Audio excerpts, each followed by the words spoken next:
It's still dark when you wake up. There is no clock to tell you the time. There never has been. What wakes you is a church bell, ringing across the fields in the cold gray before dawn. For your entire life, that bell has told you when to rise, when to pray, when to eat, when to rest. You have never once known the hour as a number. You know it as a sound. You are an ordinary person in medieval Europe, and almost everything you think you know about your life is wrong. When most people today picture the Middle Ages, they picture misery, mud, filth, people dying at 30, 1,000 years of darkness between the glory of Rome and the brilliance of the Renaissance. The Dark Ages. Brutal, ignorant, and short. But that picture is mostly a myth, invented by people who came later and wanted to feel modern. The real life of an ordinary medieval person was harder than yours in ways you can barely imagine, and also stranger, more structured, and more deeply human than the cartoon we've been handed. So let's actually live it, one day at a time. Start with who you are. The odds are overwhelming. When the King of England ordered a great survey of his kingdom in 1086, the record we now call the Domesday Book, it revealed a country that was almost entirely rural. For most of the medieval period, somewhere around 9 in 10 people lived and worked on the land. You are not a knight. You are not a lord. You are a peasant, and the soil beneath your feet is the single most important thing in your world. You step outside into a world without artificial light, without engines, without a single sound that isn't made by wind, water, animals, or human hands. Your house is one room, maybe two. The walls are woven sticks packed with mud and straw. The roof is thatch. The floor is dirt. In the center sits a hearth, and the smoke from it drifts up and hangs in the rafters, because a chimney is a luxury you do not have.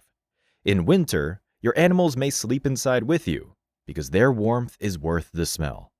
Now you work, and the work never really ends. Your day is ruled by two powers: the Lord, who owns the land you farm, and the church, which owns your soul. You owe both. You owe the Lord labor, days of your week spent working his fields before you can tend your own. You owe the church a tithe, 1/10 of everything you grow, handed over whether the harvest was good or not. What's left is yours. It has to be enough. You farm the way your grandparents farmed, in long open strips shared across the whole village, rotating crops between fields so the soil doesn't die. You plant in spring. You pray for rain, but not too much. You harvest in autumn, racing the weather. Every hand in the village bent over the same fields. And in the lean months of late winter, when the stores run low, you go hungry. Everyone does. Hunger is not an emergency here. It's a season. What do you eat? Not the feasts you've seen in films. Your food is pottage, a thick stew of grain and whatever vegetables you have, simmering for days over the fire. Coarse, dark bread made from rye or barley. Cheese, if you're lucky. Meat, almost never.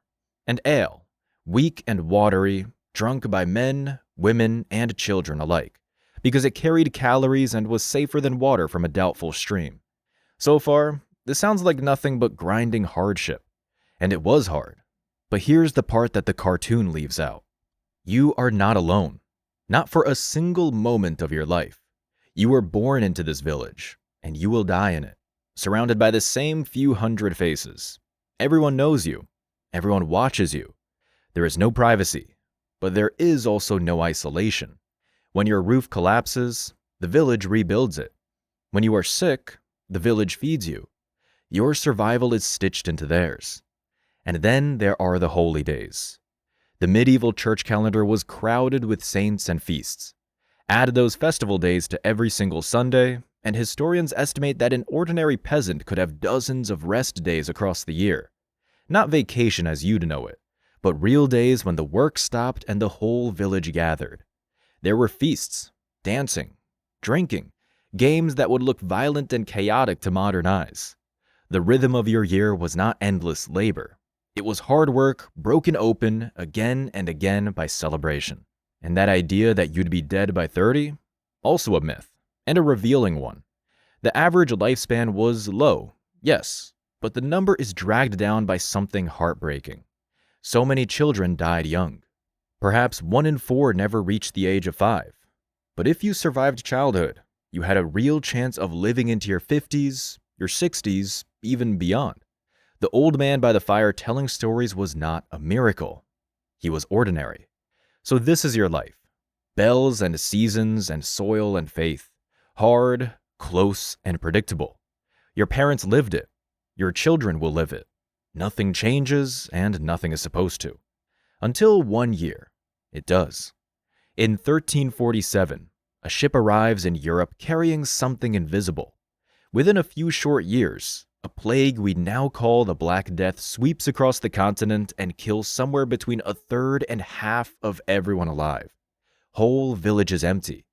The bells that once marked your prayers now ring without end for the dead. There are not enough living to bury them. And here's the cruel, strange twist of history. For those who survived, the world cracked open. With so many workers gone, the few who remained were suddenly worth something. They could demand wages. They could refuse the old obligations. They could leave. The rigid order that had bound peasants to the land for centuries began, slowly, to break. The catastrophe that ended millions of lives also loosened the chains on the ones it spared. But the person we've been following, the one woken before dawn by a bell, mostly vanished from history entirely. They left no diaries, no portraits, no monuments. We know the names of the kings and the bishops. We almost never know theirs. And yet they were the vast majority. They are the ones who cleared the forests and worked the soil and raised the children and rang in the festivals and buried the dead.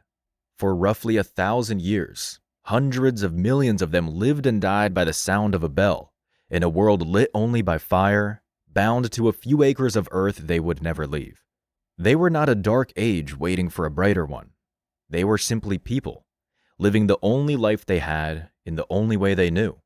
And almost every one of us, if we trace the line back far enough, came from someone exactly like them.